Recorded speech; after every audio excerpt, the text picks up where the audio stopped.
paper to collect, so go ahead and get your reading questions out. Does anybody think they should be getting something back from me and they're not? No. No, sorry. Okay.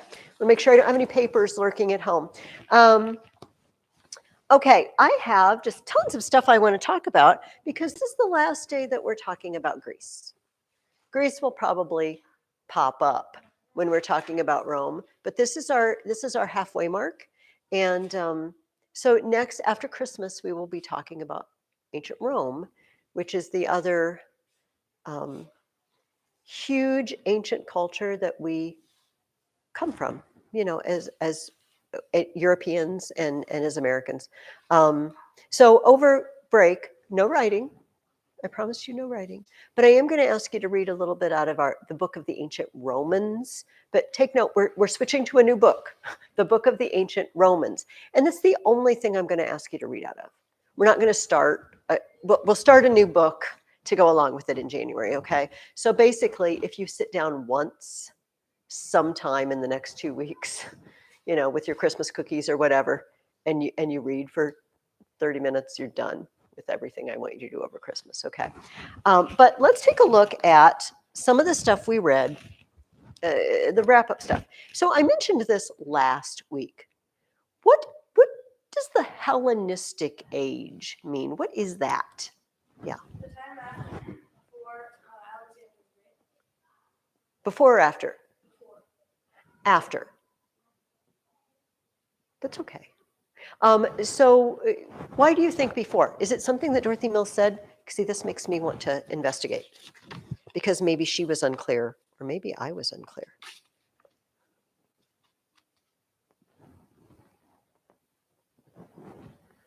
Because she doesn't say it there.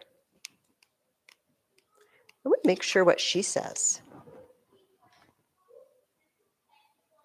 The period lasting from the time of Alexander until Greece became a part of the Roman Empire. Okay, does that make sense? So remember that Hellene is what the Greeks call themselves. They didn't call themselves Greek, that's actually Latin. They called themselves Hellenes. So the Hellenistic age is that time after Alexander. Remember last week, Alexander, I've got the map in front of my face again, that's turned around facing you. This is the Mediterranean. Alexander took Greek culture all the way 3,000 miles away to India. And this whole area that's later going to be, well, it was Persia. It's later going to be taken over by Muslim peoples, and it's going to be that what we call the Middle East. It was all Greek. And so he spread Greek language and Greek culture, statues. They started building temples all over that looked like Greek temples. Well, they were, because they were built by a Greek-speaking people. And so this Greek language got carried all the way through this area, and it was the base, it was the springboard for all the learning that went on there, including up to New Testament times. That's why the New Testament was written in Greek, because all these people, if you had an education at all, you learned Greek. You learned your local language, but you also learned Greek. And so I'm going to throw this in now. I don't know what we're going to get done. Frankly, it's going to come as a big surprise. I don't know how far we're going to get today and what we're going to get done. But I brought a handout for you guys because I thought, I don't know if you know anything about the Greek language. And I just thought this would be kind of fun for us to have. I'm going to keep one because I should probably have one that would be cadence. So go ahead and take one and pass it around. Let's take a look at this. Greek letters get used a lot in higher mathematics. So if you take algebra, a lot of equations use Greek letters. So we run into them a lot. Some of them are tricky, but this is the Greek alphabet. I'm not going to read through every single letter because you can, but they show you, there's two things stapled together. They just like we do, they have a lowercase and an uppercase letter. right? So you see the lowercase is in the first column, and then the uppercase, and then the name of the letter. Like our letters D, F, they have a name, and usually the name sounds a little bit like the sound that the letter makes. And then in the last column, they have what does that letter sound like? So alpha sounds like ah, because that letter for us can sound like a lot of things. It can sound like cat, or a, with a silent e, like game, or like father, but that's how they pronounce it, So you can go through, and so this also tells you, Jesus.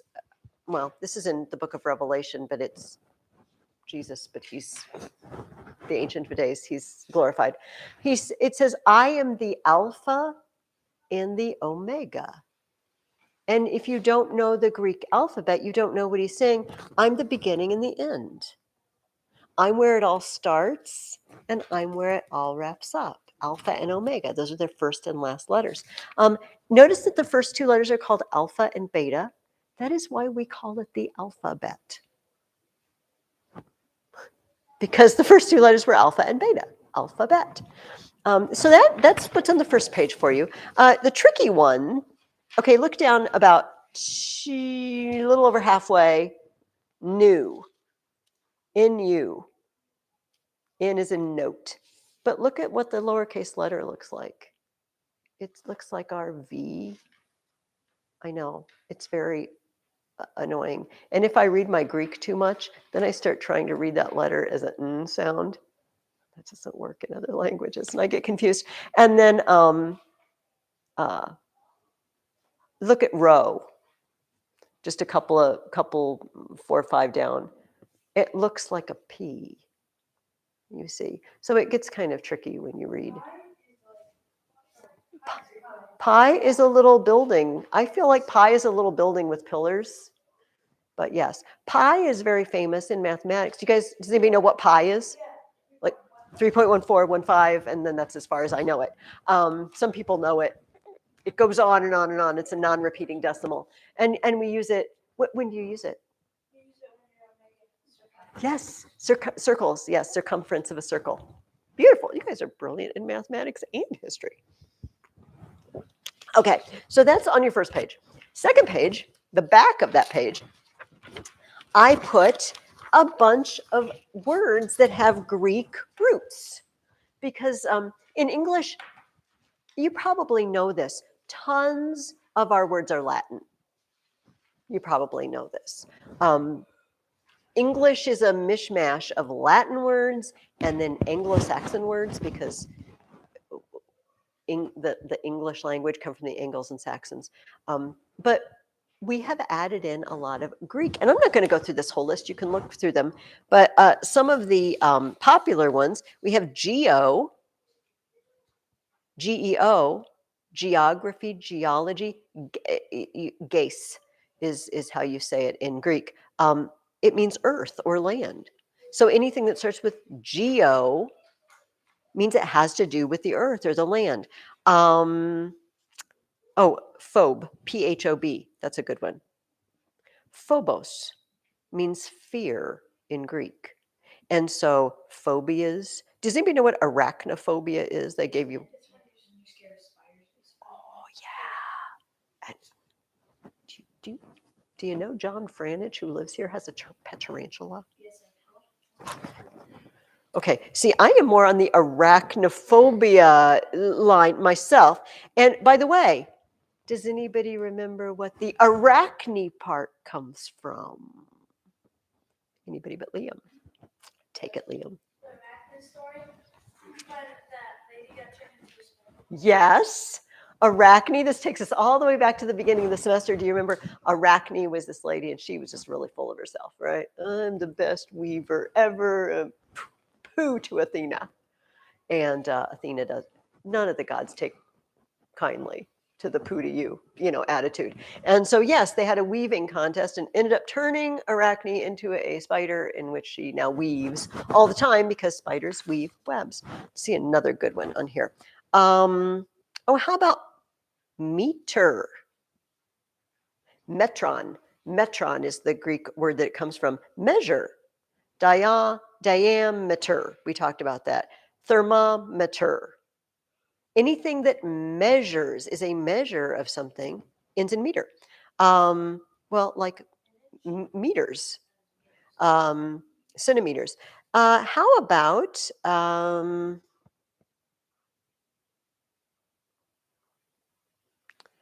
ooh, I like this one. PYR. Look all the way down to the P's. Poor in Greek. Fire. So we call someone, this is a good word to know, a pyromaniac if you like to play with fire. But we usually, it's not a good thing. Don't be that because you will burn your parents' house down. Do not play with fire. But I love the fact that there's a word for people who just obsessively play with fire and like to light fires. Let's look at one more. How about biblio? Biblion is the Greek word for book. Bible is the book. It's actually not just one book, is it? It's a whole bunch of books put together. Bibliography, actually, grapho, that's another one, good one too. Grapho means write. And biblio means books. What is a bibliography, by the way? When someone writes a book about a famous person. That's a biography. And bio means life. So biography is a book about someone's life. What is it? It is not. That's an autobiography. That's 3 Greek words. Bibliography is, oh, I bet you got one. So in the back of this book, oh, no, that's an index. Okay, maybe this one doesn't have a bibliography. Shoot, I don't have a good book. Okay, so do you know that sometimes at the back of a book, there will be a list of books that the person used to write the book? Do you know what I mean? So often there's an index. It's a list of the pages to find different topics on. And then after that, or sometimes before that in the back, they will just have a list of books. Yeah, does she have one? Why can I not find? Yeah, she does. But so Liam, if she took all those books and she made a list of them at the back, these are the books I quoted. These are the books I read to write this book. That'd be a bibliography. But biography is very close. And my favorite one, we will end with this one, bibliophile. Does anybody remember what philo means? We talked about it in philosophy. Oh, take it. No, take it, Luke. It's okay. Okay, which one do you think? I think it's Love. So what is a bibliophile? Someone who loves books. I am arachnophobic and a bibliophile. Double. Well, I mean, a librarian is someone who takes care of the books and organizes the books and has a knowledge of the books. But I suppose you could be a librarian and not be a bibliophile, but that would be a bummer. Do you know what I mean? You should choose another job, maybe. What? If you didn't love books. Yeah, you should be a librarian because you love the books, not. Yeah, my daughter's a librarian and she does love books. So. All right, there's one more page that I gave you so that you could see Greek written. This is the Lord's Prayer in Greek. It does. And so I wanted to memorize the Lord's Prayer in Greek this summer. So I was working on it, but I'm not going to try to do it from memory for you because I'll screw it up. But so the way that they pronounce Greek now is a little different than the way we think they pronounced Greek in Plato and Aristotle's time. So I kind of tried to learn it in the way they pronounce it now, because sometimes I go to churches where they say it in Greek and they say it in the modern way, and I'll sound really goofy if I try to do, So this is not classical, but okay, so Pater Hemon, hoentisur nis, agesteto tanamasu, entheto e basileasu, genetheto te telemasu, hosinurino kiepitiskes. Tonartan emon, ton epiusion, dosemen semeron, kiephesemen, te aphilemata hemon, hoskiemes aphiamen, tisaphelitisimon. Chemiasiningasimas, ispirismon, alarisemas, aputu poneru. Is the Lord's Prayer in Greek. Notice the end of the second line, geese. Do you see this? Okay, it's geese. I can't even. I don't know how to pronounce. It looks like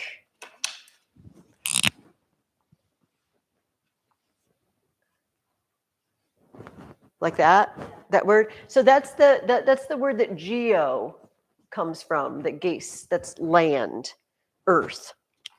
And so it says, remember, as on heaven, so on earth. That's what that line is saying. Anyway, I just thought it might be fun to see this language that Alexander the Great carried through the whole eastern half of the Mediterranean, that world. And it just looks I think it's very pretty. Is that goofy to say that a language looks pretty written? But I think it's pretty. What? I don't know. Pig Latin looks pretty much like regular, yes, only with the letters scrambled. Okay, so I'll make sure Caden gets that. And to those of you who are watching from Wednesday, these papers were attached to the email that went to your parents. Okay. So the Hellenistic world. He carried knowledge and ideas with him, and he tried to spread them. And one, well, actually, how about if we go through the first two names, actually, maybe the first three.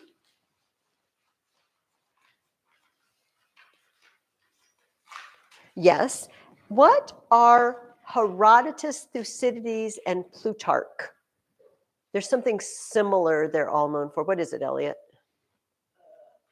They wrote a lot of the Greek books. Okay, and what particular kind of books? Do you know?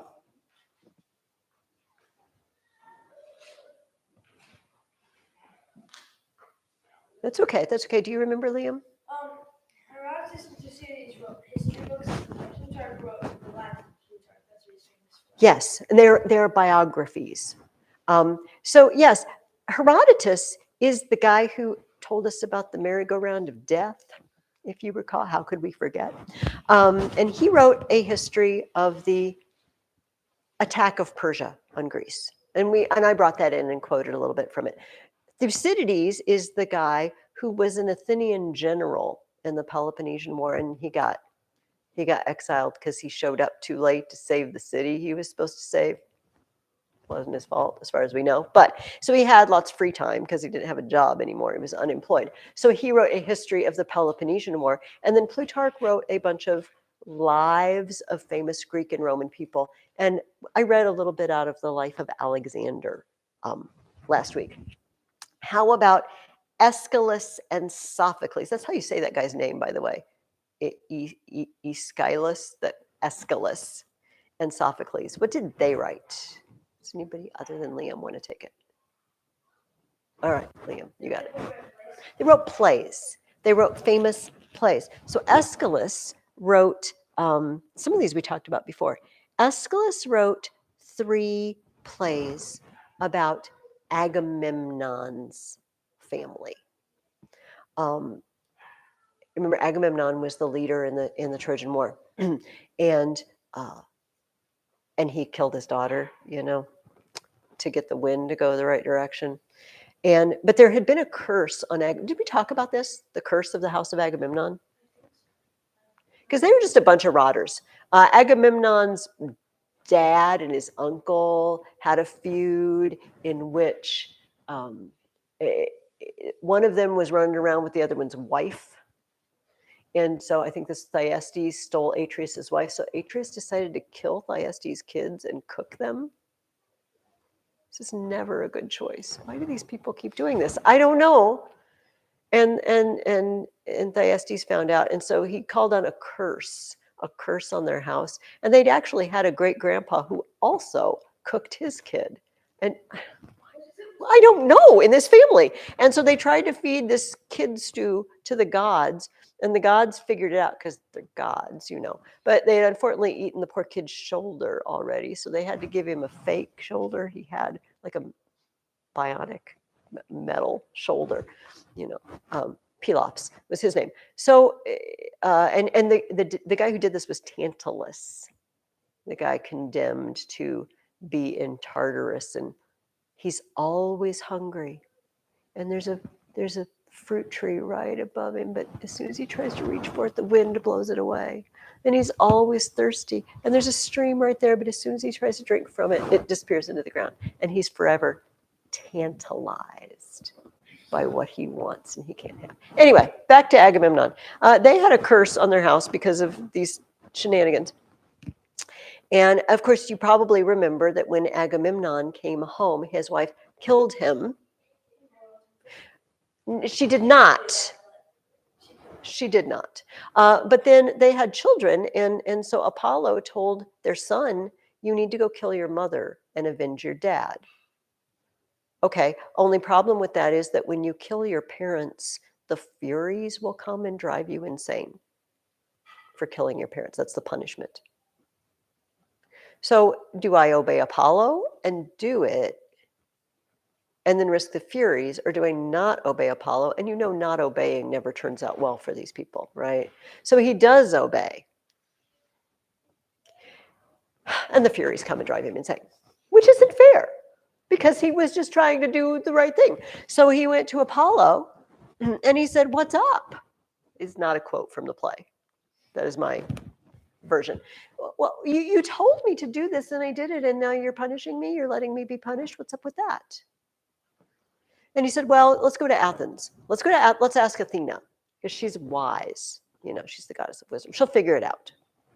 So everybody went to Athens. The Furies went to Athens. And their son, the son, Orestes is his name, went to Athens. And Apollo went to Athens. And they called Athena and said, is this fair? And they had a trial. You know, they gave testimony. Orestes got up and said, hey, Apollo told me to do it. You gods like to be obeyed, right? I was just obeying orders. She killed my dad. Who else is going to stand up for my dad if not me? And I rest my case. And the Furies got up and said, yeah, he's a dirty, rotten scoundrel because he killed his mother. Case closed. We will hound him until he is insane and dies. So Athena says, let's have a jury. Seriously. She says, let's gather some prominent Athenian citizens to hear the case, and then they can go out, you know, and deliberate and come back and give an answer. And if it's a tie, I will cast the deciding vote, Athena says. They come back and it's a tie. And Athena says, okay, I am voting pro Orestes and anti the Furies. I am voting pro Orestes, and she has very, very weird reasoning that is gonna make you laugh a little bit. Always makes me laugh, because mothers aren't really parents. So mothers are just sort of ovens in which babies get formed, and dads are really only parents. I know. And she says, I am a case in point because I sprang full blown out of my father Zeus's head. I know, it's like, I am so a parent. Do not give me that, Athena. Anyway, so Orestes goes off happy as a clam, and he's fine. But the Furies are not. And they say, we are going to ravage Athens now. We're just going to loot, riot. We're going to incite craziness in Athens. And she says, well, you could do that, but I have a better solution. How about if we make you a special grove, holy grove just to you, and the Athenians will come pray to you and serve you. And in the meantime, you can maybe in return bless Athens instead of being a curse. And it's sort of like the Furies melt. They're like, oh, could we not be ugly and mean? Like, yes, you could not be ugly and mean. Everybody could love you. It's like, we've always wanted to be loved. So they agree to it, and they don't drive Athens crazy. This is the story of the 3 plays that Aeschylus wrote. And it's called the Oresteia trilogy because Orestes. And I don't know if you remember that I told you that these plays, they had a festival every year for Dionysus, the god of wine, and they presented these plays, and they presented sets of 3 that told a story, and then they would vote for which was the best of the year. And Aeschylus won many, many times first place. But this story I just told you is the only trilogy we have. All the other plays are just, we have one of a set, another of a set, and we know there were 2 others that went along with this play, but we don't know what they were. That's the only one that we know was a set. All 3, that whole story got told. And of course, if I were in Athens, which these people were while they were listening to this play and watching this play, it'd make me just so proud. We don't deal in blood feuds and you killed my mom, so I kill your cousin, and then you kill my great uncle, and we go back and forth and feud. We have laws and we have courts, and we wisely decide what should happen. This makes me so proud to be an Athenian because this is what I gave the world. And that's the story of Aeschylus's plays. Sophocles was very into a certain story, and weirdly, we have 3 plays that he wrote about the same subject, but they weren't all at the same time. People think that they were presented as 3, but they weren't. And they're the story of a man named Oedipus. Did we talk about Oedipus? We'll give the PG-13 version of Oedipus. Okay, so Oedipus, there is no PG-13 version. Oedipus, when he was a baby, there was a prophecy to his parents. And the prophecy said, he's going to grow up and kill his father and marry his mother. I know. See, that's the face. That's the appropriate face. And they said, we don't want that to happen. Who would not say that? Of course they said that. So they did what every Greek family does. They threw him out. It's very interesting. We're reading this unaborted Socrates.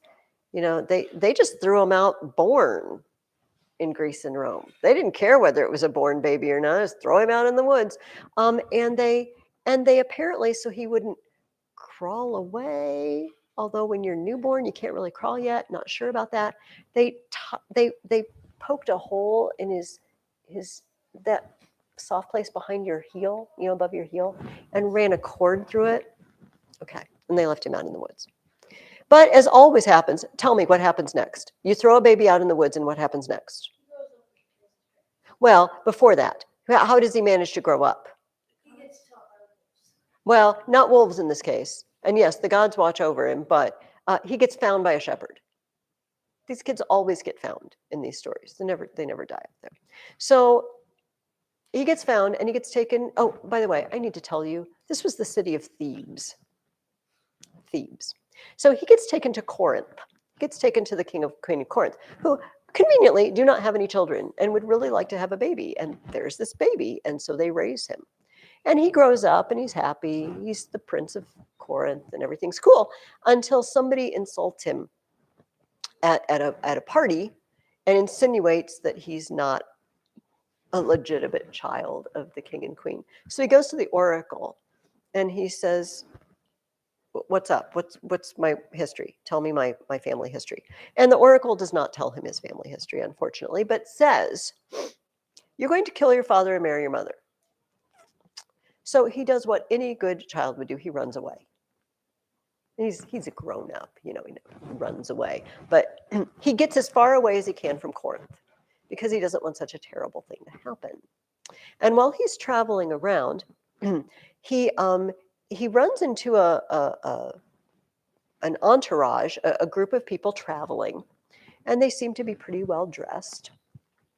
And they push him off the road. Get out of our way, you peasant, even though he's supposedly the prince of Corinth. And he gets mad at them. The guy that seems to be in charge of everyone whacks him with his staff, whacks Oedipus with his staff. Get out of the way. And then he kills them all. Yeah, that seems, I think that is also the proper response. This seems like a bigger response than was necessary for being whacked and get out of the road. He kills them all. Well, this happens, and he's not far from Thebes. So he goes to Thebes, and then it so happens that Thebes is being troubled by a monster with a lion body and a lady head, sometimes wings, called the Sphinx.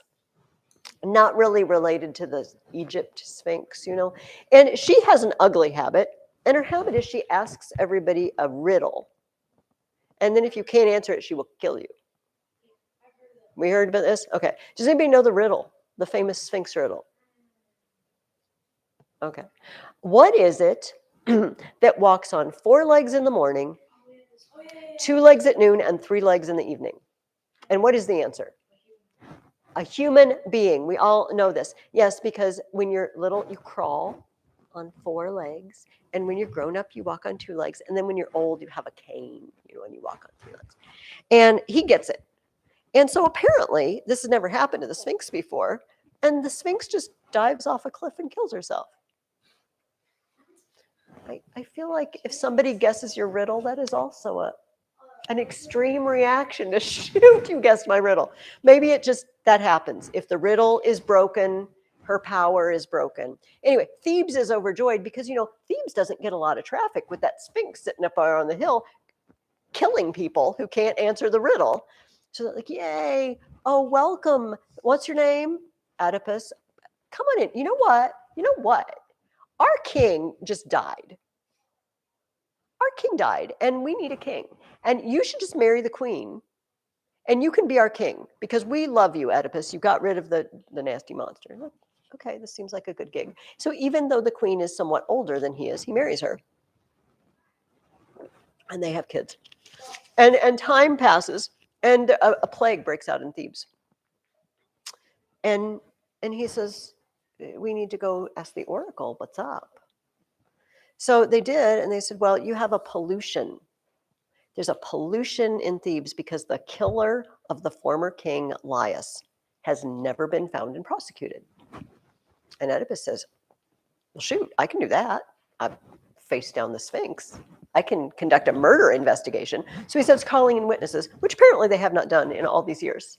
You know, time, decade, 15, 20 years has passed. They've never really looked into it. So he starts calling in witnesses. Like, do you, come here. What's your story? Well, I don't know. I wasn't there when it happened, but I heard a band of robbers killed the king. Okay, well, who can tell me? Well, there was a guy he was the only survivor. He ran off, and then he, when you came and you became king of Thebes, he just went out and he started living out in the woods. He just became a shepherd and he just lives out, in the mountains. Bring him. I need to hear his testimony. Okay. So they're waiting for this guy to come in. Let's see if I can get this whole story straight in my head. While they're waiting for the testimony, a guy comes from Corinth, messenger from Corinth, and he says, you know what, Oedipus? Your dad died. Your dad, the king of Corinth, has died, and you are now king of Corinth. We would like you to come be king. I know. And Oedipus's wife said, see, I told you, those oracles, trash. They're trash. And she says, get this, you'll never believe this. There was an oracle once upon a time that I had this baby boy, and they said he was going to kill his dad and marry his mom. That never happened. We threw him out.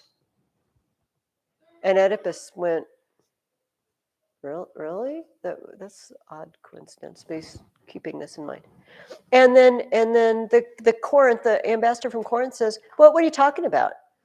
And Oedipus, why didn't you want to come back? Well, there was also this prophecy about me. Oh, don't worry. Didn't you know you were adopted? Didn't anyone ever tell you that the king and queen of Corinth aren't your real? In fact, says the ambassador, I'm the guy who took you as a baby. Some shepherd found you, and I took you to Corinth. And go back. It's fine. That can't happen. And he's getting really very nervous now. So the guy that they've called to give testimony comes. He walks in because he was a witness to the killing, of the king. And the ambassador from Corinth recognized him. Said, here he is now. That's the guy. He picked up the baby. He picked up the baby and brought him to me. Didn't you? Didn't you? And the guy, the shepherd guy, is going, don't talk about it. You just don't want to go there. What? Of course. Don't you remember? Don't you remember? Doesn't get the clue. And it all comes out that Oedipus has indeed done what he tried so hard not to do. He ends up blinding himself and wandering away, and one of his daughters travels with him, and he ends up dying in Athens, which is what the other plays are about. But this is the famous instance of the ancient world saying, can we change our future? Or do the gods have everything mapped out? You know, he tried so hard not to make the prophecy come true. He ran away from his. He did everything right, except kill people when they whacked you and told you to get out of the street. And he still did it. Do we have free will, or do the gods control everything? And they talked about this. They thought about this. This is why they didn't think this story was creepy or, I mean, they did think it was horrible, but that wasn't why they were interested in the story. They were interested because what's the deal? This guy tried to avoid his fate, and he made it happen. What does that mean? Is that true? And we might think this is a long ago problem, but you know, even the Christian world has debated. There's a branch of Reformed Christianity, Presbyterians fall in this category, Calvinists, who say that God has planned everything, and since God knows everything and He's planned everything, we can't do anything. It's already mapped out. And then we have scientists now who say, well, you know, your genes. Right? You have a certain sort of genetic makeup, and that's going to dictate what you're going to do. This is still a problem we struggle with. We just don't talk about the gods doing it to us. What did you want to say, Andrew? Did you? I thought you had your hand up. So that is Sophocles. Sophocles is famous for that. Sophocles wrote plays until he was well into his 80s. He was a very old man. And they say that he was so busy writing plays that he ticked off his sons. They felt like he wasn't a very good dad. Maybe he was too busy writing and he wasn't a very good dad. And he was getting old enough that they were insinuating that he was getting a little senile. You know, he couldn't really handle things anymore. And so they actually took him to court to try to take his stuff and get him put into a conservatorship or something like that. And he's 86 or something like that. Just so happens that he was writing one of these plays about Oedipus. And he was writing the play in which Oedipus is a very old man. And in this play, Oedipus's sons both come to him, but they both try to use him. They're not very nice to their dad. They just want to use him for what they can get. Very similar to his real sons taking him to court. And so they say that the judge turned to Sophocles and he said, well, what do you have to say for yourself? What's your testimony on your behalf? And they say he got out the play he was writing and he read the part where the sons were so nasty to their dad Oedipus. And that was it. And of course, it A, showed that his sons were being nasty to him. B, showed he wasn't senile because he was writing this brilliant play. And the judge just threw the case out of court. He's like, yeah, there's nothing wrong with your dad. You are rotten sons, and there is nothing wrong with your dad. Get out of court. And he saved himself with that. Okay. Archimedes, what is he known for? What's his claim to fame?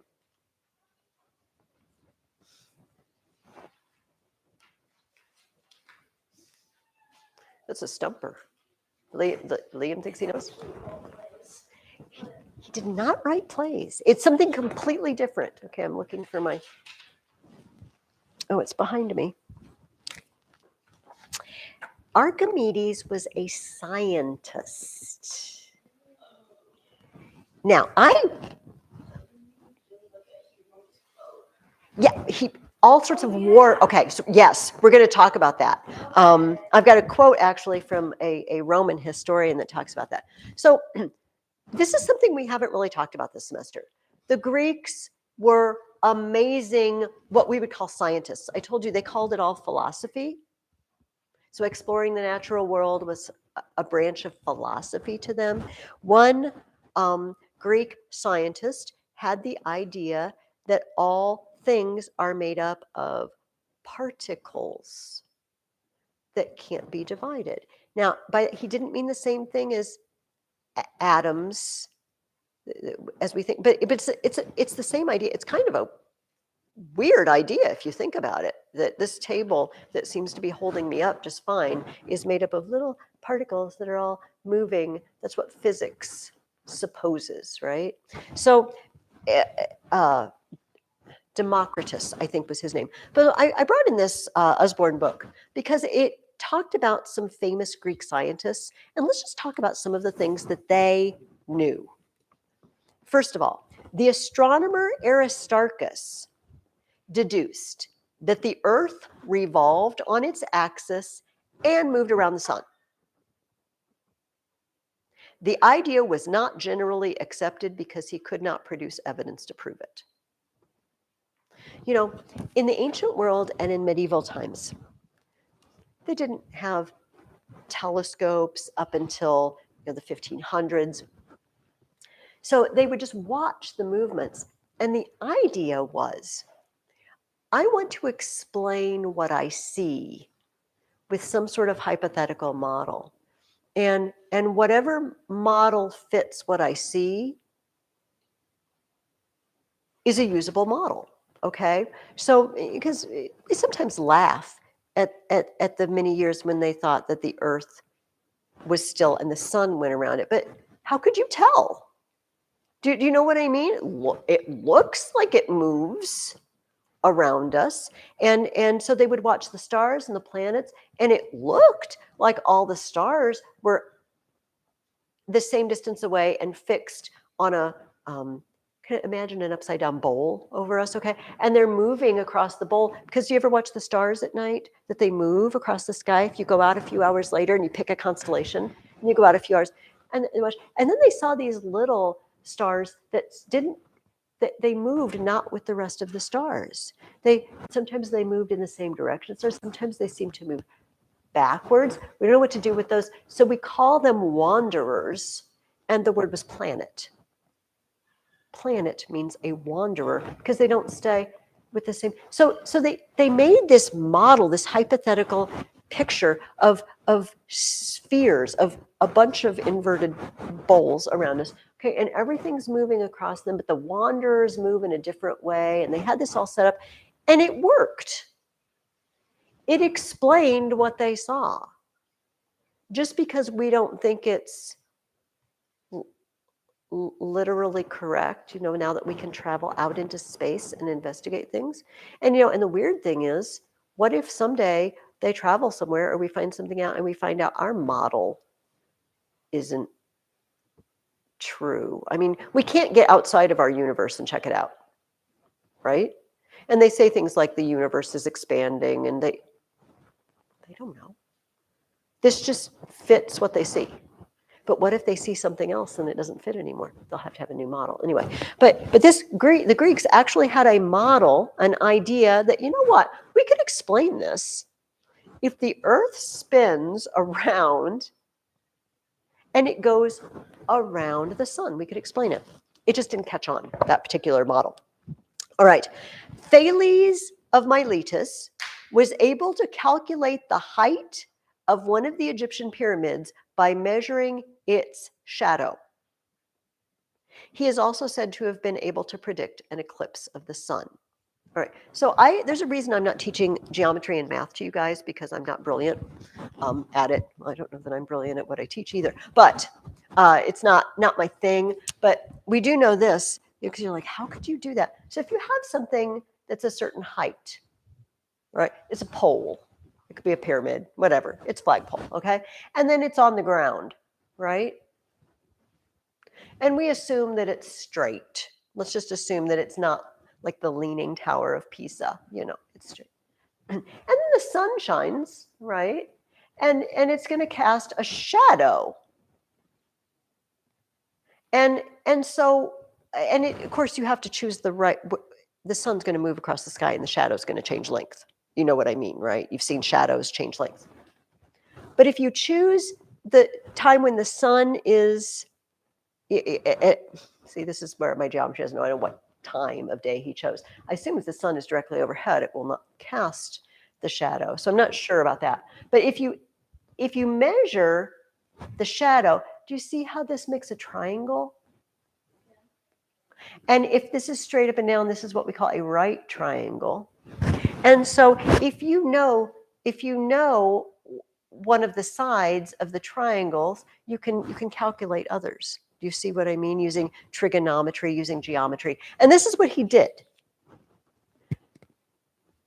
which is pretty amazing. That they even that early, they were figuring out how right triangles worked, how we can use them to make calculations. So that was Thales of Miletus. They had many Greek books talk about the 7 sages or the 7 wise men of Greece.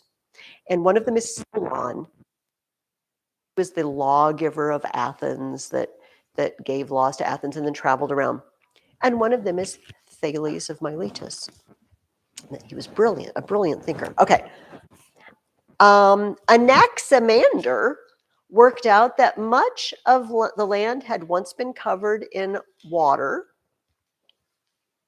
Another scholar, Xenophanes, examined fossils and discovered that they were the remains of plants and animals preserved in rock. Greek scholars such as Pythagoras, Euclid, and Archimedes, which I'm saving him for last, worked out many basic rules of mathematics. They devised theorems which are still used in geometry. I asked you before, Pythagorean theorem, how you can find the sides of a right triangle, right? The legs, the sum of the square of the legs is equal to the square of the hypotenuse, is Pythagorean theorem. And the use of pi in working out the circumference or area of a circle. These guys knew this. They knew this 2,500 years ago. Another astronomer, Anaxagoras, realized that the moon did not produce light itself, but reflected the light of the sun. Because it looks like it shines. I would believe it shines. It's shining. I look up at the sky and it's shining.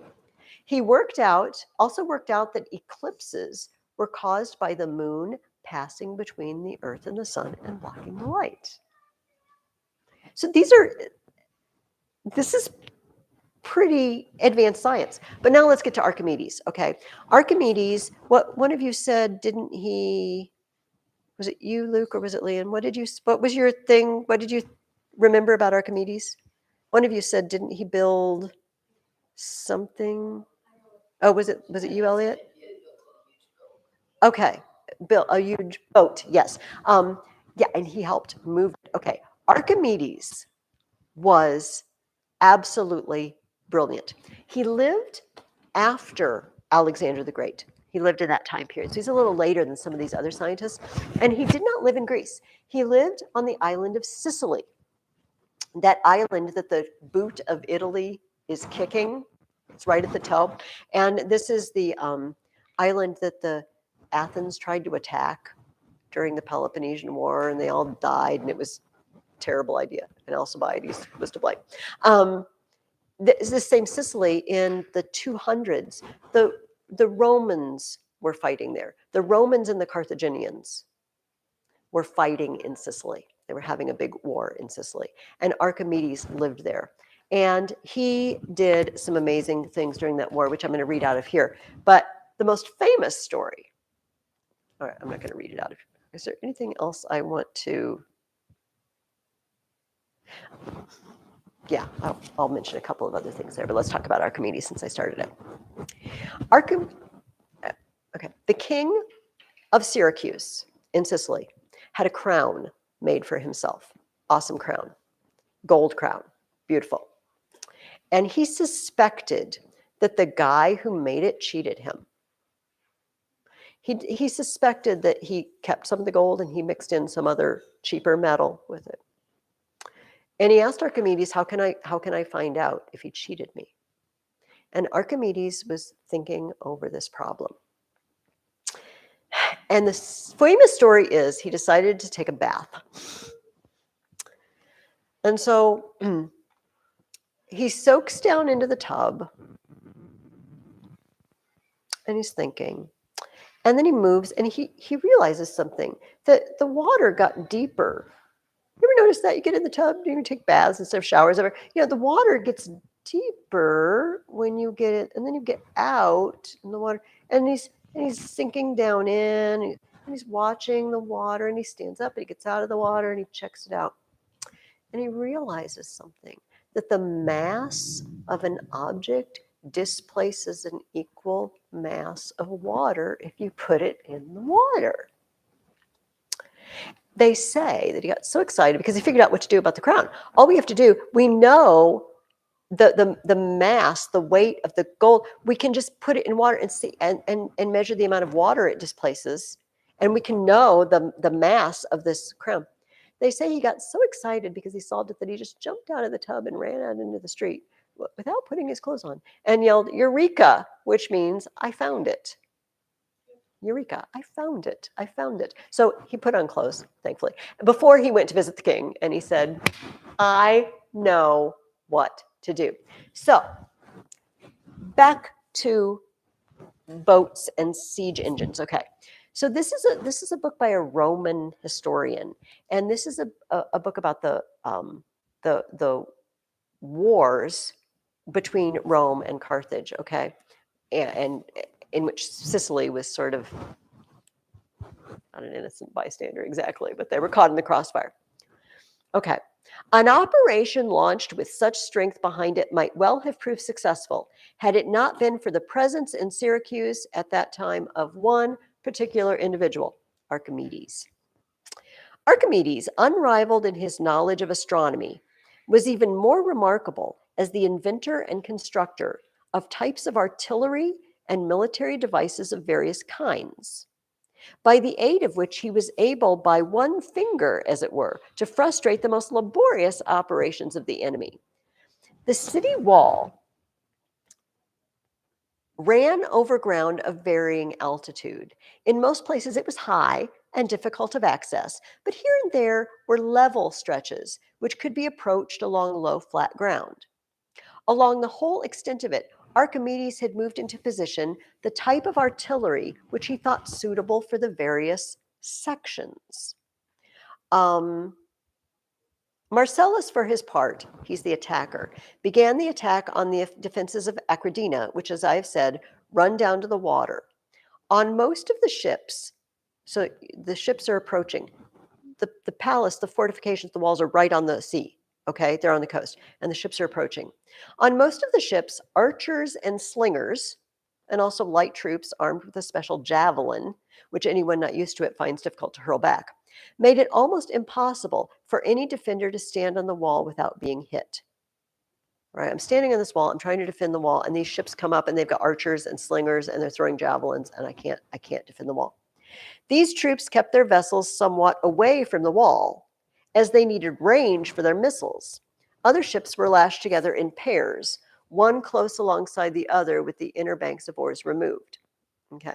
This elaborate seaborne attack, Archimedes countered by moving into position on the walls pieces of artillery of varying size.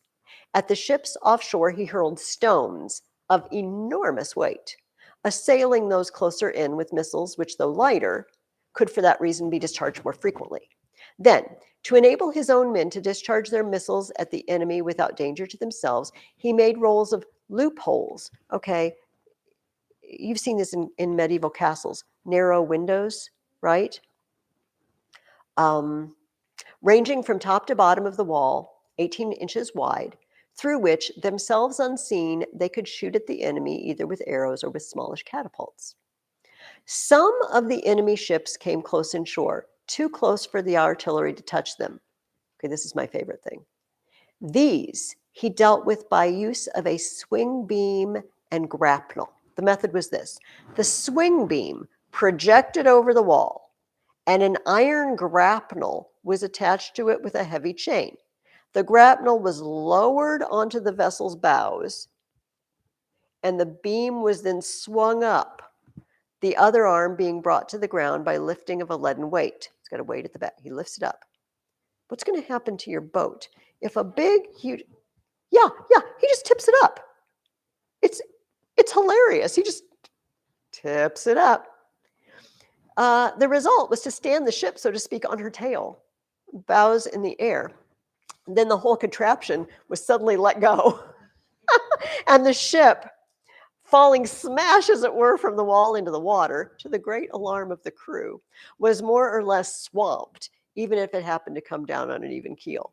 You know, even if it drops flat, it's going to make a huge splash and be waterlogged. Okay. By these devices, this attack from the sea was frustrated by the unique engineering skill of Archimedes. So you mentioned a boat. I don't know if this story is in here. I'm not going to go hunting for it. But there's a story where the king built a boat. It was awesome. It was like a cruise ship. Okay. It had libraries and restaurants. It was enormous. Not as big as a modern cruise ship, but for that time, it was amazing. And the thing is, they built it on the land and they couldn't get it to the water, which is a bummer. When you build this fabulous ship, you're like, shoot, we don't have any way to pull it. We've got a lot of men attached to it and we can't budge this thing. We don't want to damage it. And Archimedes was one of the inventor of or pioneer of the use of pulley systems. You know, if you have something very heavy and you attach a rope to it and you just try to pull, you can't do much of anything. But if you run it through a series of pulleys, it magnifies the force that you're using. And so you can pull a little bit and get a big result on the other end of the pulley. And he did this. And he was able to just, pull his little rope through the pulley system and drag the ship down to shore. Amazing. Okay, so the Romans, as I said, were attacking. Eventually they get into the city, despite Archimedes' efforts.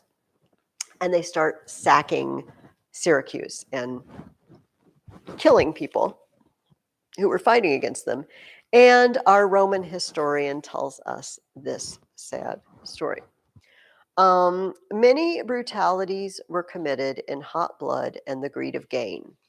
And it is on record that Archimedes, while intent upon figures which he had traced in the dust, and regardless of the hideous uproar of an army let loose to ravage and despoil a captured city, was killed by a soldier who did not know who he was.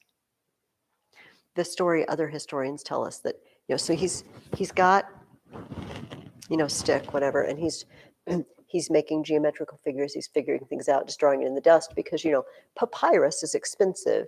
We don't just have scratch paper back then, like we do. We just burn through paper if I just want to make some scribbles and I just throw it away, recycle it, whatever.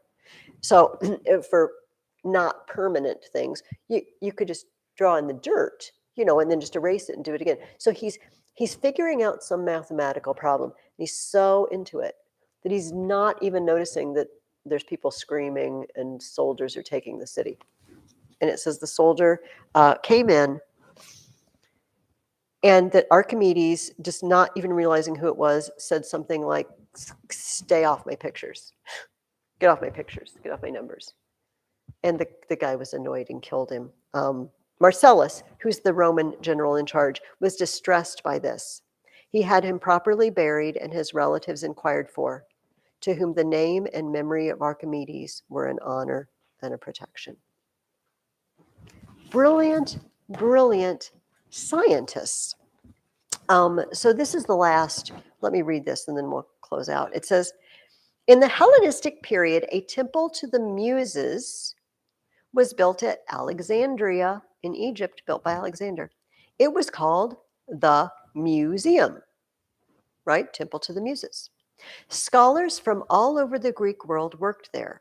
The museum also had a library which contained every important Greek book, as well as translations of many foreign books. Now, Dorothy Mills, I'm blowing up my last question, aren't I?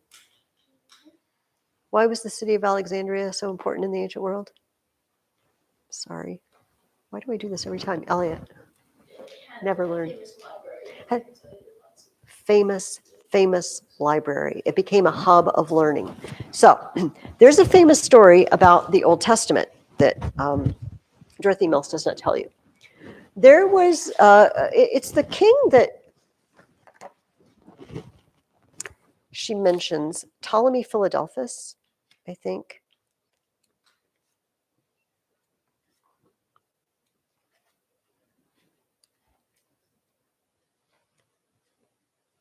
Yes. It says Ptolemy Philadelphus very much enlarged this collection. He bought every copy of all existing Greek works he could. And as he paid a very high price for them, there was a steady flow of books to Alexandria from all over the civilized world. You know, you don't have to give him your only copy. You can you can write out and make a copy and give him a copy. So, okay, so the famous story is that he's scouring the world. He was a bibliophile. He was scouring the world for books that should be in a library in one place, so scholars from all over the Mediterranean could come and study. And he hears about these Jews, this people that have a sacred book, the thing we call the Old Testament. They're like, that's an important book. I need that in my library. I need a copy. So he sends to Judea and he asks them for a copy. And they said, well, you know, we don't just have copies laying around, and this is a sacred book to us. There's special there's a special way in which we go about making copies because it's not just an ordinary book. But we can send scholars to you to work on this there. It's okay. So they say, I think it's actually 72 Jewish scholars. They sent them to Alexandria. And now, this is the story. I have no real reason to believe it's not true. It sounds, it's not impossible. It sounds improbable, but the Bible is also full of improbable sounding things, and so I reserve judgment on this. But this is the story. The 72 guys came, and they were put in separate rooms, separate from each other. And he said, I want each of you to work on your translation. And that they did. I do not know how many months, or not translation. Oh, you know what?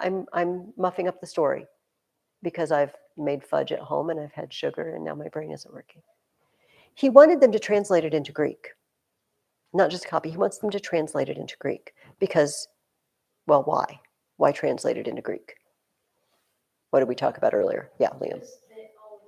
Yeah, because every educated person can read Greek. So he wants them to translate into Greek. I'm sorry, I'm muffing my story.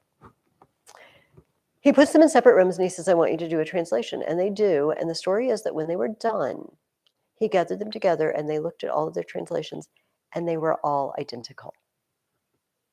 You know, so, and you might say, well, of course, it's the same thing they translated. No, when you translate something from one language into another, you have various words you might pick in the other language, right?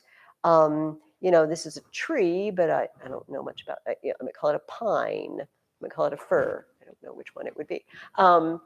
You know, I could call a house, a home, a domicile. I have different words I could choose. They all chose the same exact words. So they say. And this was the first time the Old Testament was translated into Greek there at Alexandria. And they call this translation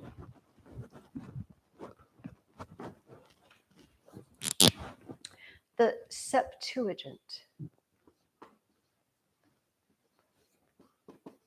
Because sept means 7.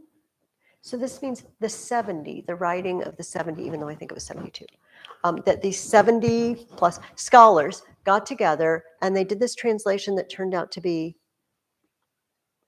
they believed inspired because they believed God must have a hand in this, or how else could they all be? We all chose exactly the same words in the same order to translate this book.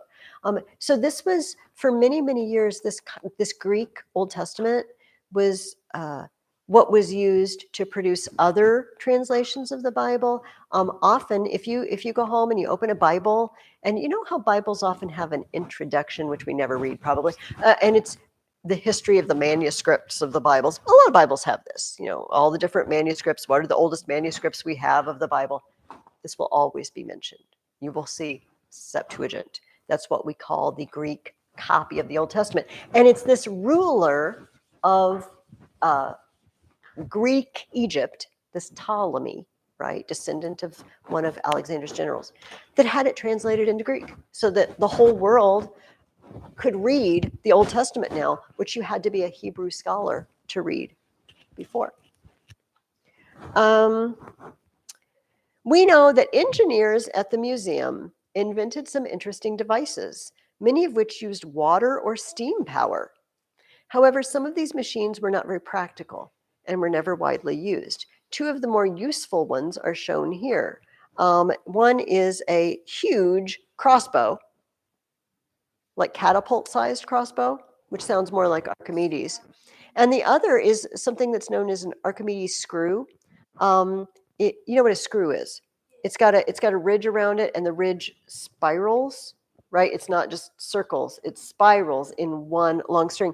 So they would put a huge screw like that into the water, and the ridges, all right, would take up the water, and it would be a way to bring large amounts of water from a lower to a higher place without filling buckets and carrying it up the hill. You know what I mean? You just start this screw, and the ridges are wide enough that the water lays on, and it just brings the water up. It's called an Archimedes screw. Anyway, amazing, amazing scientific breakthroughs from these brilliant, brilliant people. And they're the bedrock of modern science, honestly.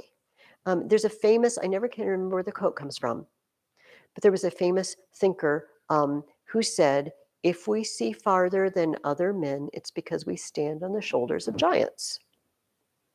We stand on the shoulders of giants. All the technology and all the things we know and have learned, imagine to be the first person to figure that out. Then now humanity can use that idea forever. Last thing I want to talk about, the Greeks gave us, Dorothy Mills mentioned art. And I wanted to read, where is that? I just went past it. Something that she says about art. Now, a great mistake has been made in modern times in that art has too often been looked upon as a luxury, as something that the rich can have but not the poor, something that has not very much to do with practical everyday life. We don't need it to live. We need food. We need water. We need shelter. Don't need art. But to believe that is to misunderstand altogether what art is.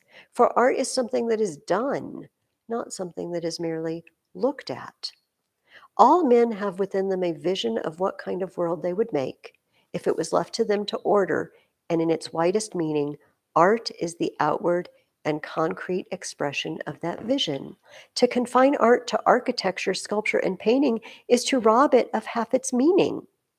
The forms of art are as many and varied as are the interests of everyday life. And this belief is one of the great gifts of Greece to the world. It was not given to every Greek to be a great artist. Not everyone can be an Aeschylus and write the Agamemnon, a Sophocles and write the Antigone, a Phidias and create the Parthenon, or a Praxiteles and model the Hermes, which is his famous statue. But everyone could work in the spirit of which these great works of art are supreme examples. I am not very artistic. I'm not very good with my hands. I don't make things that look pretty, in my opinion. But I like to plant flowers. And you know what Dorothy Mills would probably say? When I do that, when I say I will put this flower here and this one over here, I'm an artist. I'm creating something that wasn't there before. Does that make sense? Whenever you create something that wasn't there before, it's an art. And Wouldn't life be kind of miserable if you never created anything? Do you know what I mean? Even like stickers, you decorate something with stickers. Well, no, you didn't make the sticker, but you made something that wasn't there before. You decorated something. You sewed patches on your backpack, whatever. You know, we all we all can be artists. We're just not all going to be brilliant, and we're not all going to be sculptors or painters or whatever. But some of the Greeks were brilliant, and I brought in one of my favorite statues. This statue was made during the Hellenistic period, again, 200-ish BC, the 100s BC. And as far as we know, it was part of a bigger group. But I'll just show it to you because it's so beautiful. It is called the Winged Victory of Samothrace.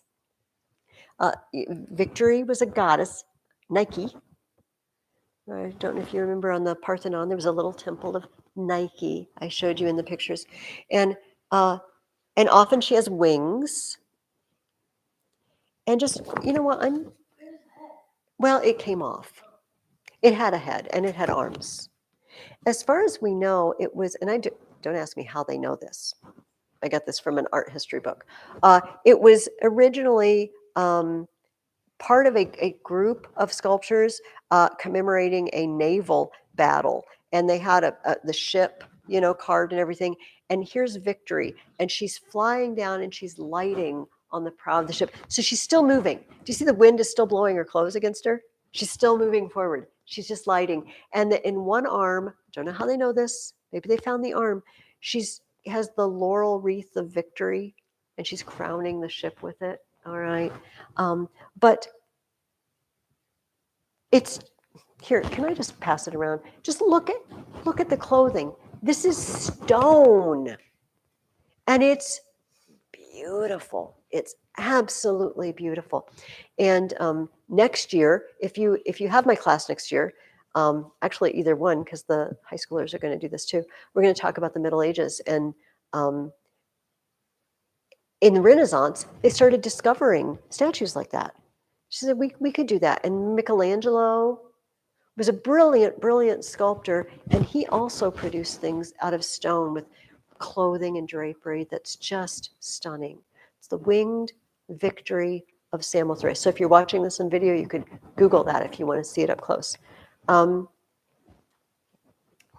We owe the Greeks a lot. Things that we say, the words that we use come from Greek words. The ideas of art, all modern philosophy, and science have come from this group of people. They're just amazing. Can you tell I really like them? All right.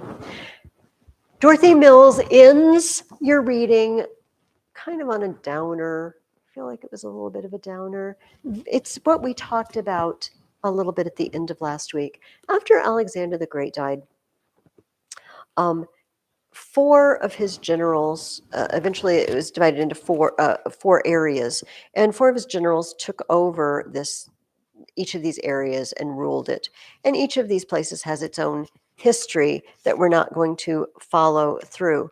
You notice I said that guy who was managing the Alexandrian library, Ptolemy, Philadelphus, Ptolemies, were in charge in Egypt, and they were Greek.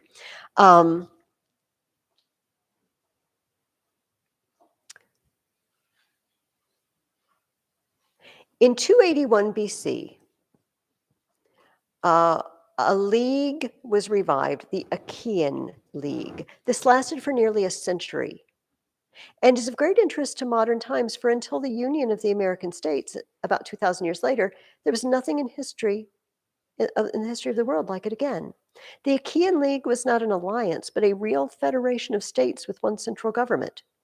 Each separate state kept its own sovereign rights, but questions of war and peace, the support of the army, and all relations with foreign states were controlled by the federal government. The head of the league was called the general, and it was under the general Aratus that it became very powerful. Almost all the more important Greek states entered the league except Athens and Sparta. Neither by persuasion nor by force, unless she might be recognized as the head of the league, would Sparta consent to become a member. And so powerful was she in the Peloponnesus that Aratus begged the aid of Macedonia to subdue her.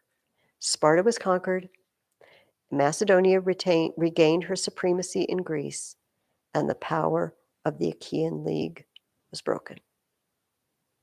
An old story. I don't want to be in your league unless I can be in charge, and I want to do it my way. So it's splintered. Greece splintered, and these city-states and these smaller leagues started fighting with each other again, until one of them called in the Romans. The Romans were spreading. They'd taken over Italy at this point, and they were spreading outside of Italy. They'd already been fighting in Sicily. And they said, come help us. But it's kind of a story that happens over and over in history, that you call in somebody to help you against an enemy, and the person you call in just doesn't leave after it's over. They just stay and take over, which eventually the Romans did. And in 146 BC, they took out Corinth, which at the time was one of the leading cities, and they just turned Greece into a Roman province. And that's the end of Greece. Unfortunately, then they were captured by Muslim forces, by Turks. They were held by other countries, some non-Christian countries, who took the beautiful, this is a funny story, the pagan temples that the church had turned into churches, then they turned them into mosques. And then when they regained their independence, they threw out the mosques and they turned them back into churches. And some of them are more like museums today. And so when I was in Athens, you would look in the guidebook and it would have the history of this church. You know, first it was this, then it was this, then it was this, and now it's this. And so for January the 3rd, 3 weeks from today, oh my goodness, I would like you to read from the Dorothy Mills Book of the Ancient Romans, the first 3 chapters, chapters 1 through 3. And I have written here, it's 12 pages. This is not going to wear you out too much for 12 pages in 3 weeks. Half a page a day. No, you don't have to read every day. And it's in your reading guide if you forget. And that is all I would like you to do for me. In the time we have left, let's look at our Socrates book. I think that instead of having you guys read this week, which I really enjoyed, I hope you guys enjoyed it, but the portions I wanted to talk about were really short. You would just get started reading and then I would say, stop. So I'm just going to go over them myself. But in this last dialogue, they meet Pop Psych. And I told you, he's stands for popular psychology, the idea of that are popular in newspapers and magazines, not the scholarly look at the way people think and act, but what we popularly think. And I don't know if you noticed, Pop is very interested in people's feelings. He's just exceedingly interested in, well, how do you feel about that? Or if you think that this thing is wrong, let's talk about you. Why do you think it's wrong? Did something bad happen to you as a child? You know, this is how somebody would diagnose my arachnophobia, okay, to use. Like a modern psychologist might say, let's go back to your childhood. Did you have a bad run-in with a spider that made you afraid of them? And if I say, no, it's just all their creepy legs. Like, well, let's examine that. Why do lots of creepy legs make you feel bad? Like, I don't care. I don't know. This is just how I feel. But this is what modern psychology, we like to explore our feelings about it. Tell me how you feel about that. How did it make you feel? Did you notice Socrates doesn't care? Socrates doesn't see the connection between how I feel and whether something is right or wrong or reality. Could we agree with him on that? You know, what if I feel like I feel like just enjoying summertime today. So I'm just going to put on a swimsuit top and shorts and just go run. My feelings aren't going to change the weather, are they? Just because I feel like I'm tired of winter already and I feel like I would like it to be summer. And you know what? Spiders are actually really our friends. I know this in my head. Very few of them are harmful. And they eat the bugs that crawl around my house and disgust me. So a reasonable person would see the spider and say, hello, my little friend, go off and eat the ladybugs that are invading, my home.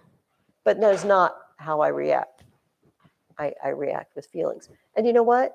My feelings don't change the fact that that little creature can't do anything to me and is probably being helpful in my home. This is black widow. No, but there's very few. There's very few of them that can hurt you like that. So anyway, Socrates says, well, but how I feel about it, does that change what is? Pop Psych does not understand this at all. I think maybe he would say, yes, it does. Yeah. How do you feel about it? That will change what is. Anyway, that's what I noticed out of this dialogue, which was much shorter than the ones we'd read. But here are a couple of things I wanted us to take note of, okay? Pop accuses him, just as Herod did and Tyrion did, of not worrying about mothers. You're just worried about babies too much, and you're not worried about mothers. And he says, I think it's time, Pop says, I think it's time to put in a word for the mothers. He says, let us consider the mothers by all means. What word do you want to put in for them? Here, I'm going to go like this to do the two people talking, okay? Pop says, they have rights. I agree. Now let us see where we disagree. Why do you say they have rights? Is it because they are persons? Oh, by the way, gentlemen, I'm at the bottom of page 135, and I'm turning to page 136 right now. Is it because they are persons? I guess so. Let's see whether we can take it beyond a guess to knowing. Do stones have rights? No. Do plants? No, people do. Simply because they are people? Yes. So if a fetus is a person, it too has rights. As it is written in the great classic of your literature, Horton, here's a who. A person's a person, no matter how small. But a fetus is not a person. And you see, another road took us back to the same dead end. Everything seems to hinge on that question. What is this? Is it a person? All right. So Pop, then, page 141, says, you're not, it goes back to the mother too, you're not being compassionate. Before we read any of this, what do you think, what does it mean to be compassionate?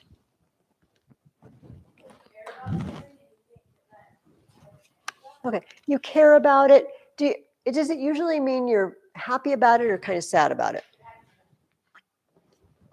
You think? Show me an example of something you might be compassionate for.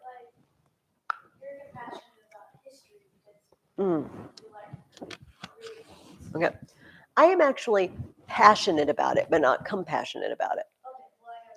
Okay. Okay, and what does she want to do? She wants to make a child too. Okay. We want to add something, Luke? It's like loving people and everything, basically. And if they're hurt, basically comforting them. Okay. And so here's what I hear, two things. First of all, you're saying I feel bad for the person, but then I also want to do something to alleviate the suffering, okay? Technically, Compassionate is just the feeling part. Do you know what I mean? And because I'm compassionate, I might act it out. But but the compassionate part is, oh, that's too bad. I feel bad for you that that happened. It's kind of important to make that distinction, which we don't always do. We use it to mean both, because Socrates makes the distinction. Psych, Pop says, uh, you need to have more compassion, Socrates, for mothers. And definition on page 141, a definition of compassion. Um, and it kind of almost halfway down, Pop says, I don't know, Socrates. I think you just have to feel it. How can you define a feeling? Socrates says, you've just taken the first step. You gave its genus. Compassion is a feeling. Now, all we need to do is the second half of the definition, the specific difference between this feeling and all other feelings. And we've done what we set out to do. I'm surprised, though, that you think of compassion as a virtue if it is a feeling. Why? We are praised or blamed for having a lacking of virtue, are we not? Yes. And when we are praised or blamed for something, that implies that we are responsible for that thing, does it not? Yes. Are we responsible for what is under our control or what is not? What is under our control? Are our deliberate choices under our control? Yes. Are our feelings under our control? What do you mean? Can we, by a rational choice, turn on or turn off a feeling at will? Of course not, though a rationalistic fool may try. Then it follows that compassion is not a virtue. If it's just a feeling, it's not really praiseworthy, unless, like Luke, I use the feeling and now I act in love towards that person, right? Now, one of you said, you said, I feel compassionate for my child. All right, so my child has fallen down, my little child has fallen down and skinned his knee up. Okay. And I, as a mom, I feel bad. I don't want my kids to have bleeding knees, But I also have a choice about how I act with it.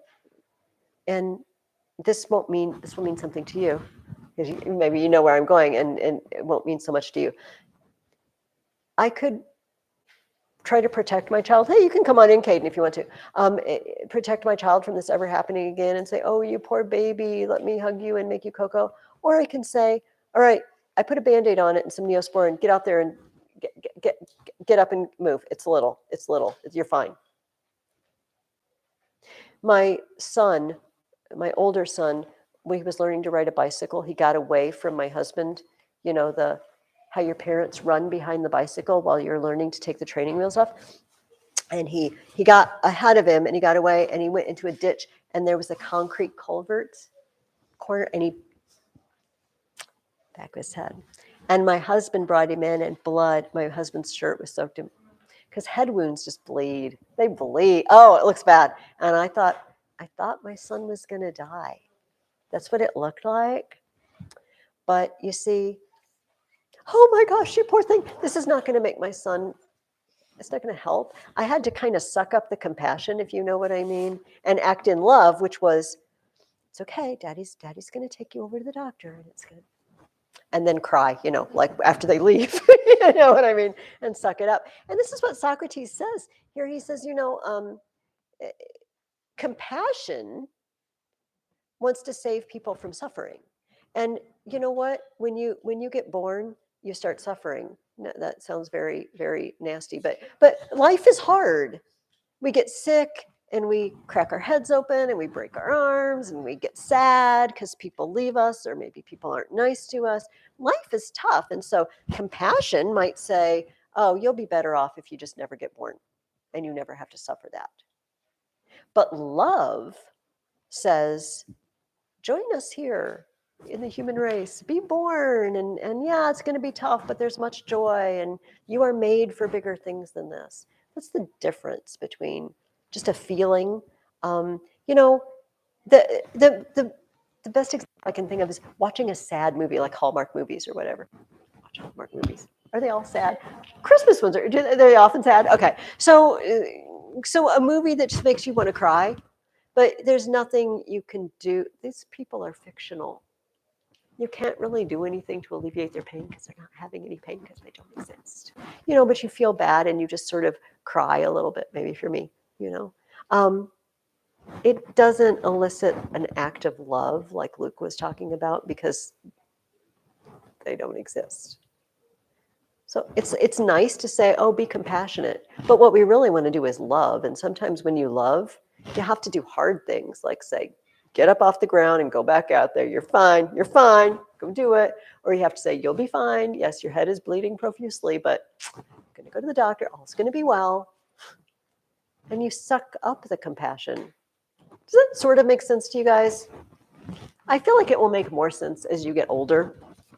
Okay, I see we only have a few minutes, but let me see what else I wanted to. Oh, okay, I have this one and this one. Okay, we're going to talk about this one. Pop Psych argues that because women have to have children, they don't have the same opportunities as men because it takes time. It's inconvenient to be pregnant. It's not always very comfortable. And then this baby doesn't do anything for itself, and you have to take care of it. And so on page 147, he says, I want to liberate women. You're the one who wants to enslave them, he says to Socrates. And next down, Pop Psych says, I thought you were all for justice, Socrates. Justice demands equality. Men and women should be equal in every way. That's just. And Socrates says, is it just to treat a pig like a stone or a stone like a pig? He says, no. And Socrates says, you see, justice is not simple equality, but equal treatment of the equal and unequal treatment of the unequal. You don't treat spiders like people. If I did, I would mush them and run away from them, which would be very bad. You treat everything in an appropriate way. So he says, do you think women are unequal to men? He says, certainly. And I think men are unequal to women. I think women are superior to men at being women, and men are superior to women at being men.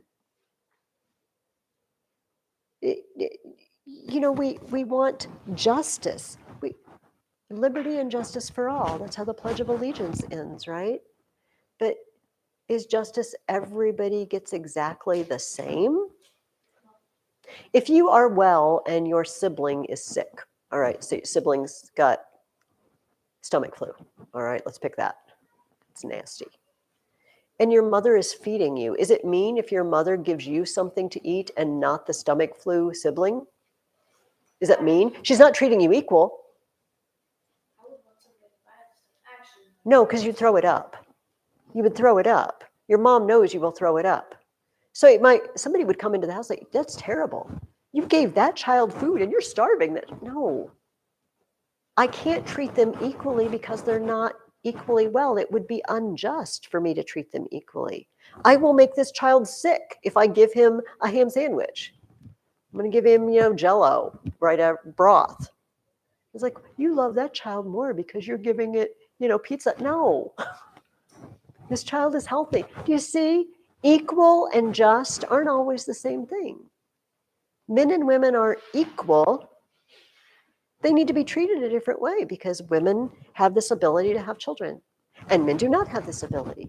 So women need things that men don't need. Anyway, this blows Pop Psych's mind because he just wants us to feel good about everyone, right?